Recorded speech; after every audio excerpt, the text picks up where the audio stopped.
मुलकराज 5 महीने के बच्चे पर आज पहली बार छुट्टी के दिन भी खुला हाईकोर्ट।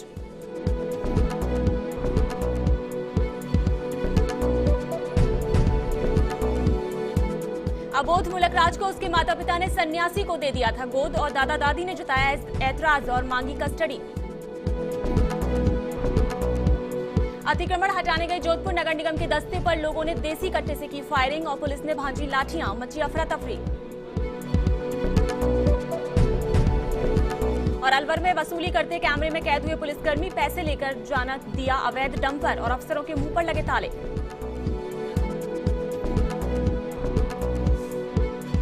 और प्रदेश के 129 निकायों के लिए नामांकन आज से शुरू। 5 अगस्त तक भरे जाएंगे पर्चे और 17 अगस्त को होगी वोटिंग।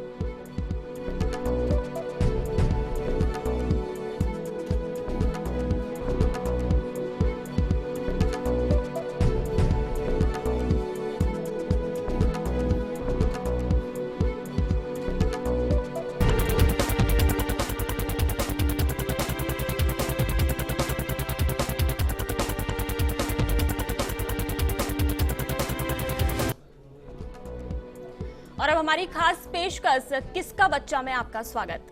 5 महीने के बच्चे को सन्यासी को गोद देने के मामले में आज फिर हाईकोर्ट में सुनवाई हो रही है। हाईकोर्ट ने दोनों पक्षों की दलीलें सुन ली हैं और अदालत 3:15 बजे इस पर फैसला सुनाएगी।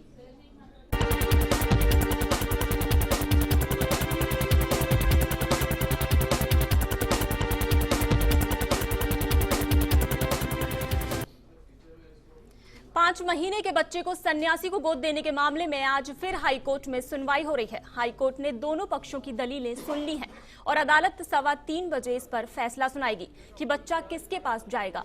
क्या बच्चा सन्यासी के पास ही रहेगा या फिर दादा दादी को उनका पोता वापस मिलेगा। और इस पूरे मामले में खास बात यह भी है कि आज छुट्टी होने के बावजूद इस मामले में हाईकोर्ट में सुनवाई हुई है और शायद राजस्थान के इतिहास में ये पहला मौका है जब किसी मामले में छुट्टी के दिन भी अदालत चली है। और मुद्दा ये भी है कि क्या किसी माता पिता को अपना बोध 5 महीने का बच्चा किसी को भी देने का अधिकार है, जबकि माता पिता बच्चे की पूरी तरह से सुरक्षा और पालन करने में सक्षम है। सिर्फ धार्मिक आस्था के चलते माता पिता ने अबोध बच्चा सन्यासी को दे दिया और सन्यासी का कहना है कि वो अपने आश्रम का इस बच्चे को उत्तराधिकारी बनाना चाहता है। आपको बता दें, कल भी हाईकोर्ट में इस मामले पर सुनवाई हुई थी, लेकिन बच्चा मध्य प्रदेश के खंडवा में सन्यासी के पास था, इसलिए कल बच्चा अदालत में नहीं लाया जा सका। और आज बच्चा सन्यासी, माता पिता और दादा दादी कोर्ट में पेश हुए, दलीलें हुई और अब सभी को इंतजार है फैसले का कि बच्चा मुलकराज आखिर किसके पास जाएगा। सवाल कानून के साथ साथ इंसानियत और मानवीयता का भी है, इसलिए इस पर बहस की भी जरूरत महसूस होती है।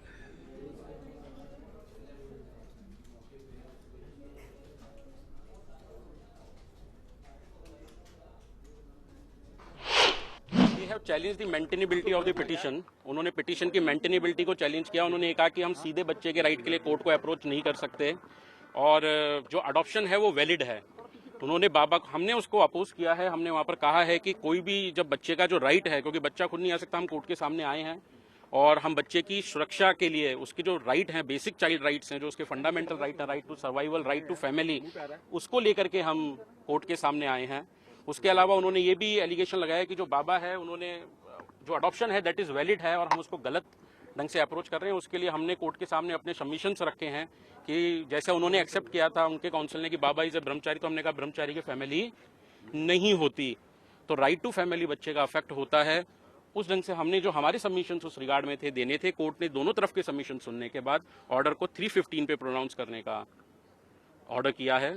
So we should wait for up to 3:15। Let's see what the order comes. आपको बता दें कि ये 5 महीने के अबोध बच्चे का मामला है, जो कि 23 जुलाई को उसके माता पिता ने एक धार्मिक आस्था के चलते एक सन्यासी को गोद दे दिया था और इस पूरे मामले में उस बच्चे के दादा दादी ने आपत्ति जताई थी और वो सन्यासी से अपना बच्चा वापस लेना चाहते हैं, इसलिए उन्होंने कोर्ट में दलील पेश की गई है। और आपको बता दें कि दोनों तरफ से दलीलें पेश की गई हैं, लेकिन अब 3:15 बजे कोर्ट इस पर अपना फैसला सुनाएगी। जो सभी को इंतजार है उस फैसले का कि आखिर वो बच्चा, 5 महीने का अबोध बच्चा मुलकराज किसको सौंपा जाएगा।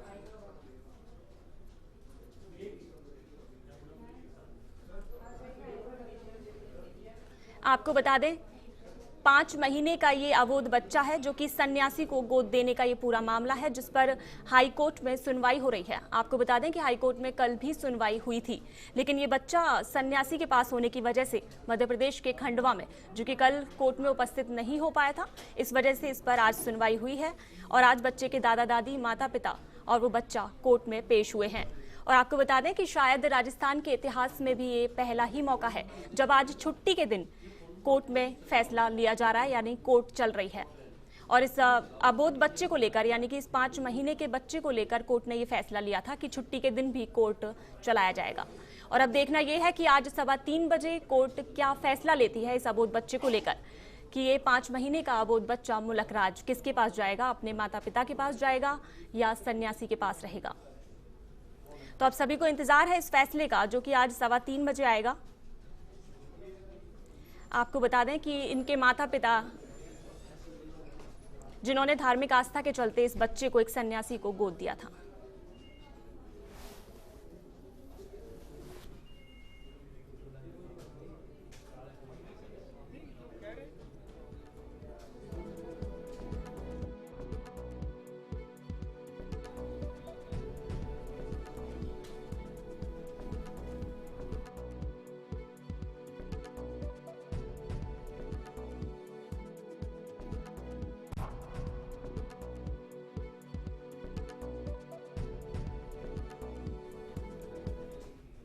तो चलिए इस खबर पर हमारे साथ जुड़ चुके हैं क्राइम सेल इंचार्ज प्रदीप आचार्य जी। धन्यवाद पूनम। वाकई एक बहुत बड़ा मामला है ये, आस्था और कानून का मुद्दा जिसे माना जा सकता है। और इसी पर बातचीत के लिए मेरे साथ मौजूद हैं वरिष्ठ अधिवक्ता AK जैन साहब और सामाजिक कार्यकर्ता हिमांशु शर्मा। जैन साहब, सबसे पहले आपके पास आऊँगा। आस्था और कानून के बीच टकराव का एक अनोखा केस इसको माना जा रहा है, क्या कहेंगे? देखिए, जहाँ तक आस्था और कानून के बीच टकराव की बात है, ये शब्द कुछ गलत है। बात आस्था की नहीं है, बात अंधविश्वास की है।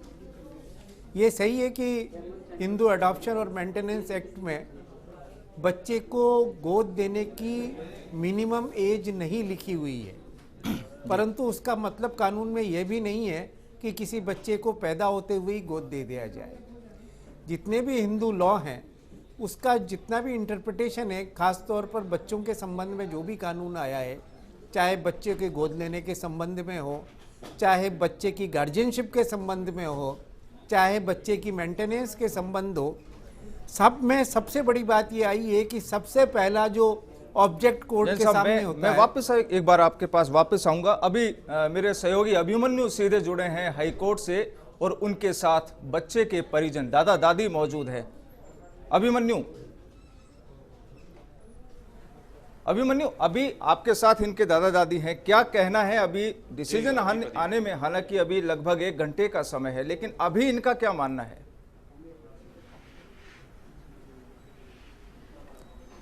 अभिमन्यु, आप सुन पा रहे हैं मुझे? जी प्रदीप, इनका जो पूरा जो ये मामला कोर्ट में पहुंचा है और इतना ज़्यादा जो हाईलाइट हुआ है, उसका कारण यही था। जी बिल्कुल प्रदीप। ये जो पूरा मामला है और जो भी इसका जो हाईलाइट होने का कारण है, वो यही था कि दादा दादी, जो बच्चा 5 माह का जो बच्चा था, उसको उसके पिता और माता गोद देना चाहते थे रामदयाल बाबा को और रामेश्वर नाथ बाबा को, और जो रामेश्वर दयाल बाबा को, और दादा दादी को ये चीज़ नागवार गुजरी। और उनका कहना था कि 5 माह का जो दूध मुहा बच्चा है, वो कैसे एक सन्यासी के पास रह सकता है। इस मामले में हम सीधे आपसे बात कराते हैं। इनके जो दादा दादी का पक्ष है, वो हम सीधे आपके पास में लेके आते हैं। जी, आपका क्या कहना है इस बारे में? मैं RP पुरोहित, CRP से कमांडेंट रिटायर हुआ और मैंने देश के लिए 35 साल दिए। आपका क्या पक्ष है? मेरा पक्ष ये है कि साहब, जो डंडे वाले दादाजी भी वो खंडवा में विराजते हैं, उनकी समाधि है, और ये छोटे सरकार साहब हैं, उनसे मेरी अरदास ही है कि मेरा बुढ़ापा खराब नहीं करें और मेरे परिवार को इस चीज़ से बख्शे। मैं साधारण आदमी हूँ, देश की सेवा की है, मुझे देश का सेवक रहने दें। मुझे कोई गद्दी नहीं चाहिए, मुझे किसी तरह का साधु संत बनाना। आपके पुत्र से बात हुई होगी? मैंने पुत्र वधू को समझा दिया, बहुत समझाया, मेरे इष्ट मित्रों को समझाया, और मेरे पोते के नाना नानी ने समझाया उनको, मतलब वो पुत्र वधू के माँ बाप ने भी समझाया, पर वो किसी चीज को मानने को तैयार नहीं है। उनका इस मामले में, पूरे मामले में क्या तर्क है? वो क्यों इतने छोटे बच्चे को एक सन्यासी के पास में देना चाहते हैं? वो धर्म के नाम पर वो सरकार जो वहाँ सरकार साहब, छोटे सरकार साहब बोले उनकी गद्दी का, और उन्होंने उसको इस मामले में कंपेल किया कि मुझे तुम्हारे 2 बच्चे, 2 लड़के हैं, मुझे एक दे दो। और दोनों ने उनको पता नहीं किसी वशीकरण में या उनको भली भांति करने में, मुझे पता नहीं क्या है, मुझे नहीं मालूम कैसे उनको वश में किया। पर मेरी उनसे यही विनती है कि साहब मैं अपने पोते को मेरे परिवार में रखना चाहता हूँ। वो बच्चा कहीं भी रहे, मेरे परिवार में रहे, चाहे मेरे पुत्रवधू के साथ रहे, हमारे परिवार के साथ रहे। और जो मेरी पुत्रवधू 10 साल से, जब क्या लगता है आपको जो बच्चा है, जो आप जैसे बता रहे हैं, कब ये बच्चा, उसके माँ बाप ने उनको गोद देने का जो फैसला है वो कब किया था? मुझे इस बारे में कुछ नहीं मालूम। मुझे पता लगा 22 मार्च को, जब ये 5 मार्च को होली पे गए और उनकी जो गोदी में उनको धोख लगाने लेके गए, वो वीडियो वगैरह वो मैंने कहीं से निकलवाई, इन्होंने मुझे दी नहीं। न मैंने उससे, मेरे बच्चे से कहा था कि मेरी सरकार साहब से, छोटे सरकार साहब से बात करा दो, और उसने बात नहीं कराई, जबकि वो हर बार फोन उठाता, बात करता। मुझे आपके जो परिवार है आपका, वो आपके साथ ही रहता था? जी, मेरा परिवार, मेरी पुत्रवधू मेरे पास ही रहती थी। मैं, उसका जो बड़ा पोता है वो मेरे पास ही रहता था, और 5 साल से अजमेर में ही पढ़ रहा है, जब वो 8 साल का है। और ये 8 साल बाद ये दूसरा पोता हुआ। मेरे परिवार में 5 पीढ़ी से एक ही बच्चा चला आ रहा, 6ठी पीढ़ी में ये दूसरा पोता हुआ है। मेरा परिवार वंश क्या लगता है जो ये पूरा अभिमन्यु, इनसे ये पूछिए कि ये जिस बाबा को ये बच्चा सौंपा गया है, क्या उसके बारे में इन्हें कोई जानकारी नहीं है, या जो घर पर उस बच्चे के माँ बाप ने जो अपनी पूरी प्लानिंग की है उसके बारे में इनको कोई जानकारी नहीं थी, या अचानक सब कुछ आया सामने?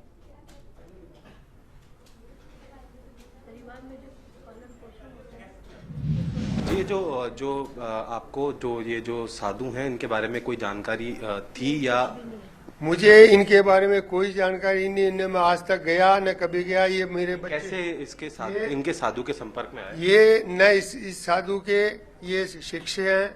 इनके जो गुरु दीक्षा जो इन्होंने ली, जो गुरु दीक्षा ली थी, वो आज के करीब 15-20 साल पहले, इस बहू ने भी 10 साल के पहले जिसकी दीक्षा ली थी, जोशी जी महाराज, वो देवलोक हो चुके हैं। उनका ऐसा इसी तरह का कोई समझ नहीं था, वो गृहस्थी थे। और किसी को आपको जो आपके पुत्र और पुत्रवधू ने बताया होगा कि कुछ कारण और कुछ उनके तर्क दिए होंगे कि क्यों वो बच्चा देना चाहते हैं? वो अभी 2-3 साल से ही जाने लगे हैं। मैंने उनको कहा भी कि बच्चे, आप लोग दोनों अपने परिवार पे और अपने काम धंधे पे ध्यान दो। साधु संत की जगह आप भगवान का वो ध्यान करो, भगवान को पूजा पाठ करो, सब कुछ देने वाला वो है।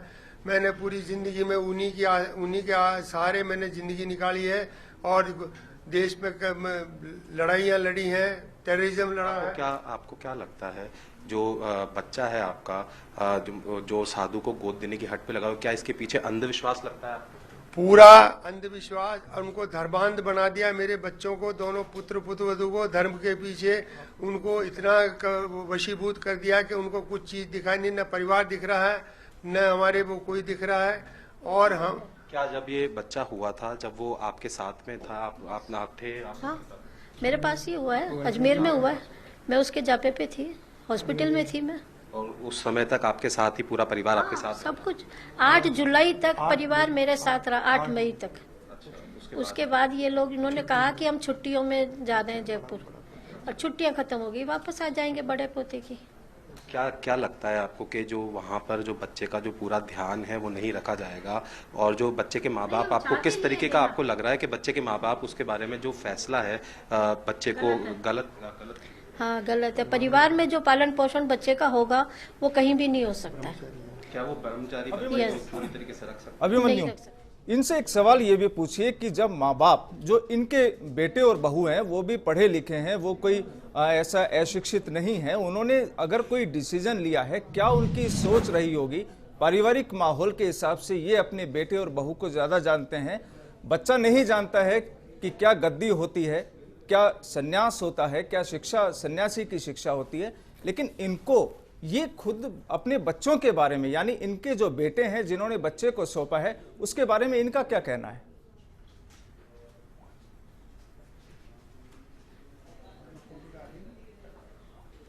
ये जो पूरा मामला है, जो बच्चे को आपके जो पुत्र और पुत्रवधू हैं वो बाबा को देना चाहते हैं। दोनों शिक्षित हैं, दोनों अच्छा अपना जो व्यवसाय कर रहे हैं और एक लेक्चरर हैं। उसके बाद भी किस तरीके का अंधविश्वास और किस तरीके की, वो लेक्चरर नहीं है, वो 1.5 साल से अपनी नौकरी छोड़ चुकी है। और ये जो मेरा लड़का है पवन पुरोहित, ये भी एक छोटा मोटा धंधा यहाँ पे कर रहा है। मैंने इसको कहा कि बेटा तू आजा, अपने घर में अपने 50 बीघा जमीन है, खेती बाड़ी संभाल और घर परिवार है, और मेरे एक ही पुत्र है और मैं उसको मेरे से जुदा नहीं देना चाहता। मेरे ये छोटे सरकार साहब से हाथ जोड़ के विनती है कि मेरे मुझको आपने जो मेरे से जुदा किया है, दोनों पुत्रवधू को मेरा बुढ़ापा नहीं खराब करें और आप उस मेरे बच्चे को और मेरे पोते को वापस लौटा दें और आप उसको गोद लेने का जो आपने धारणा है वो नहीं दें। और मैं आपसे यही अरदास करता हूँ कि साहब मुझे क्षमा करें, साधारण आदमी हूँ मैं, फौजी हूँ, मुझे वही रहने दें। जी आप जैसे कि हमने उनके जो अधिवक्ता हैं उनसे भी बात की, उनका पक्ष था कि जो बच्चा है उसको रखने में पूरी तरीके से जो बाबा हैं वो सक्षम हैं और उनके पास में इस तरह के कई बच्चे रहते हैं और इस बच्चे को उन्होंने खास करके इसको खुद गोद लिया।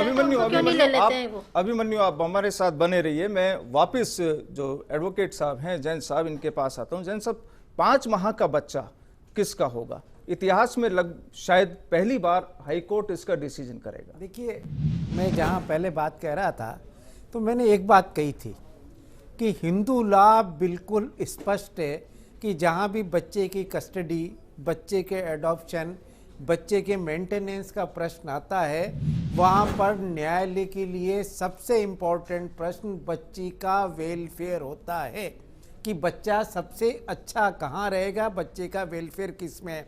यदि बच्चे के माँ बाप भी बच्चे की देखरेख नहीं कर सके हैं तो जुवेनाइल जस्टिस एक्ट के तहत भी और हिंदू लॉ के तहत भी न्यायालय को ये अधिकार प्राप्त है कि वो नेग्लेक्टेड चाइल्ड को माँ बाप से लेकर किसी अन्य फिट इंस्टीट्यूशन या फिट व्यक्ति की देखरेख में उसको दे सके। लेकिन जैन साहब, यहाँ मामला सीधा सा प्रश्न है, मैं उस पर आपकी बात पे आ रहा था, क्योंकि यहाँ 5.5 महीने का बच्चा है और एक 5.5 माह का दूध हुआ बच्चा जिसकी माँ है, सक्षम माँ है, उसके लिए सबसे जरूरी होता है उसका परिवार।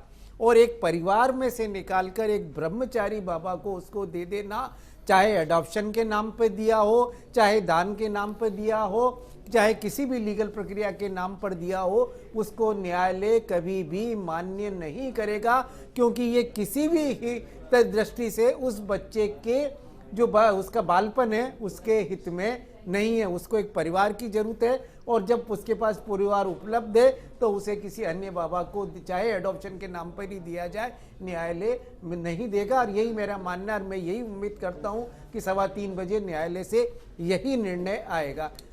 हिमांशु जी, आप क्या कहते हैं इस पूरे मामले पर? मेरा मानना है कि जिस तरह कानून संविधान सम्मत होना चाहिए उसी तरह आस्था भी शास्त्र सम्मत होनी चाहिए, परंतु जो हमारे सामने केस है इसमें किसी भी तरह से जो आस्था है वो शास्त्र सम्मत नहीं दिखती है, और अगर आस्था शास्त्र सम्मत नहीं है तो वो अंधविश्वास का रूप ले लेती है। हमारे हिंदू समाज में इस तरीके के उदाहरण नहीं मिलते हैं कि। हिमांशु जी, मैं आपके पास वापस आऊंगा। एक कॉलर हमारे साथ जुड़े हैं उदयपुर से, राजकुमार जैन साहब। राजकुमार जी, क्या कहना चाहते हैं? सर मैं तो ये कहूंगा सर, 5.5 माह का बच्चा है, अगर इस तरह के लोग करते हैं बाबा जी तो इन बाबा जी के विरुद्ध भी कार्रवाई की जाए। ऐसे मतलब इस तरह का ये होना नहीं चाहिए, ये सबसे गलत बात है। और हिंदू धर्म में कुछ भी मान्यता जैसे भी हो, फिर भी ये गलत हो रहा है जो भी हो रहा है। हम देख के बड़ा अफसोस हो रहा है इस तरह की जो बातें आप टीवी चैनल पे दिखा रहे हैं। हम चाहेंगे बाबा के विरुद्ध भी कार्रवाई हो और जोरदार कार्रवाई करें। जैन साहब, लोग चाहते हैं कि बाबा के खिलाफ कार्रवाई हो, लेकिन जैसी बात अभी सामने आई है कि उस बाबा के आश्रम में और भी सारे बच्चे हैं, इसका मतलब बाबा को एडॉप्शन की जरूरत नहीं थी, पर इसके पीछे कोई और ही खेल लगता। दूसरी चीज़ ये आ रही है कि जैसे उस बच्चे के दादा कह रहे थे कि उनका जो बेटा है वो कुछ काम नहीं करता है, अच्छा काम नहीं कर रहा है, बहू ने अपना जो टीचरशिप है वो छोड़ रखी है, वो उसको कहीं से बुला रहे हैं, तो इसमें कोई कहीं ना कहीं ये शक पैदा होता है कि कोई धन का या संपत्ति का लेन देन भी इस मामले में इन्वॉल्व होता है। और यदि धन और संपत्ति का मामला लेन देन इसमें इन्वॉल्व है तो ये सीधा सीधा ह्यूमन ट्रैफिकिंग का मामला है, धारा 370 आईपीसी के अधीन अपराध है। और ऐसे मामले में बाबा और यहाँ तक कि माँ बाप दोनों के विरुद्ध कानून सम्मत कार्रवाई होनी चाहिए, मुकदमा दर्ज होना चाहिए, और वो भी गैर जमानती अपराध है। कोटा से अभी हमारे साथ जुड़ी हैं हेमलता जी। हेमलता जी, क्या कहना चाहती हैं? नमस्कार फर्स्ट इंडिया जी, मैं आपका ये प्रोग्राम देख के अचंभित हूँ और आवाज भी हूँ। इतने छोटे बच्चे को इस लेवल पे लाके छोड़ दिया। मेरा तो कहना सर यही है कि इसको तुरंत न्यायालय को प्राकृतिक रूप से अपने माँ बाप के पास, अपने पेरेंट्स के पास को पढ़ने दें। स्वाभाविक यही है, प्रकृति की भी यही मांग है, समाज की भी यही मांग है। जब बच्चा बड़ा होगा तो अपना रास्ता खुद चुन लेगा। ओके, यानी लोग ये चाहते हैं कि मासूम बच्चे को उनके माँ बाप के पास रहने दिया जाए। जैन साहब, क्या सन्यासी को अधिकार है कि वो बच्चा, किसी का बच्चा गोद ले सकता है? देखिए, मैं इसी बिंदु पे आने वाला था। जो हिंदू धर्मशास्त्र हैं, हिंदू कानून है, सारा हिंदू लॉ लिखा हुआ नहीं है, परंतु जितने भी हमारे पुराने कानून हिंदू लॉ और हिंदू के लॉ के जजमेंट्स कहते हैं, वो ये कहते हैं कि सन्यासी का मतलब होता है वो व्यक्ति जिसने इस दुनिया को त्याग दिया है। वो, क्योंकि पुराने जमाने में जो पुराना कानून है उसमें तो ये था कि जो सन्यासी हो गया उसका संपत्ति में से भी हक समाप्त हो जाता था, अपने माँ बाप की संपत्ति से भी उसका हक समाप्त हो जाता उसका। तो जिस दिन वो सन्यासी हो जाता था उसी दिन अंतिम संस्कार मान लिया जाता था। तो ऐसी स्थिति में जो सन्यासी जो दुनिया को छोड़ चुका है, संसार को छोड़ चुका है, परिवार को छोड़ चुका है, उसको ये अधिकार प्राप्त नहीं है। वो कोई परिवार नहीं है कि वो किसी तरह को किसी भी बच्चे को एडॉप्शन में ले सके। एडॉप्शन में लेने के लिए योग्य व्यक्ति होना चाहिए, योग्य सन्यासी शब्द कानून में नहीं है। क्योंकि हमारे जो धर्मशास्त्र हैं और जो अनरिटन हिंदू लॉ है उसमें जो साधु सन्यासी या महंत होते हैं उनके चेले होते हैं, शिष्य परंपरा होती है। वहां पर पुत्र परंपरा नहीं होती है कि जो कोई ब्रह्मचारी किसी व्यक्ति को गोद लेकर अपना पुत्र मान ले, सन्यासी खास तौर पर ब्रह्मचारी, अन्यथा जो ब्रह्मचारी वो तो ले सकता है, पर जो सन्यासी जिसने इस दुनिया को रिनाउंड कर दिया है वो इस तरीके से गोद कानूनन नहीं ले सकता है। जैन साहब का कहना यह है। अभी कॉलर जुड़े हैं हुकुम सिंह जी जोधपुर से। जी हुकुम सिंह जी, कहिए। हाँ सर, नमस्कार। नमस्कार सर, मैं कह रहा था कि ये बच्चे का अगर माँ पिताजी, जी कहिए सर, अगर ये इसके फादर मदर इसकी केयर नहीं कर सकते हैं बच्चे की और उसको दान दे दी, सबसे पहले तो आदमी का दान भी नहीं होता है सर जी। और अगर मान लो वो चाहते हैं तो वो केयर नहीं कर सकते तो उसके दादा दादी केयर करेंगे। हिमांशु जी, सब जगह सभी लोगों का कहना यही है कि बच्चे को नहीं देना चाहिए, मासूम बच्चा है। आस्था के नाम पर या अंधविश्वास के नाम पर, क्या मानते हैं? मेरा मानना है कि आप जब आस्था के नाम पर दे रहे हैं, हमारे हिंदू समाज में जो पुराने उदाहरण मिलते हैं, हमारे यहाँ एक व्यवस्था थी कि कुछ समय तक जो बालक रहता है, जो आयु, जिस आयु का प्रश्न इस मुद्दे में आ रहा है, उस आयु में उस बालक को या उस बालिका को सबसे ज्यादा आवश्यकता अपने माता पिता की है और किसी की नहीं। कुछ समय बाद उसको आवश्यकता होगी गुरु की, उसके बाद एक अलग आश्रम में आएगा तो किसी और चीज की, और सन्यास का आश्रम एक पर्टिकुलर समय के बाद आएगा।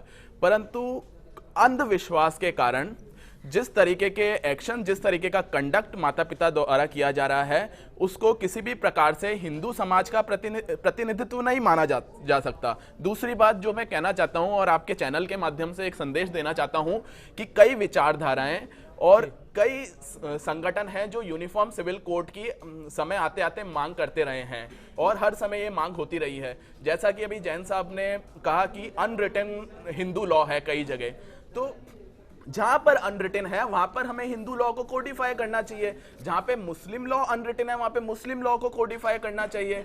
तो जब इस तरीके की बात की जाती है तो उसके लिए कह दिया जाता है आप तो सेफ्रोनिज्म फैला रहे हैं। परंतु ये जो बात मैं कह रहा हूं, अगर यूसीसी आएगा तो यूसीसी इस तरीके की घटनाओं को गवर्न करने वाला है। वो किसी को मंदिर जाने से रोकने वाला नहीं है और वो किसी को मस्जिद जाने से रोकने वाला नहीं है। तो ये जो आज घटना आई है, ऐसी और भी घटनाएं हमारे सामने आ सकती हैं समय के साथ साथ। तो उसके लिए धारा अनुच्छेद 44 भारत के संविधान के अंतर्गत समान नागरिक संहिता समान नागरिक संहिता को देश में लागू करना चाहिए। प्रदीप, वापस लौटूंगी मैं आपके साथ। फिलहाल वक्त है एक ब्रेक का, लेकिन हमारी खास पेशकश, ये अबोध बच्चा किसको मिलेगा, तो बने रहिए हमारे साथ।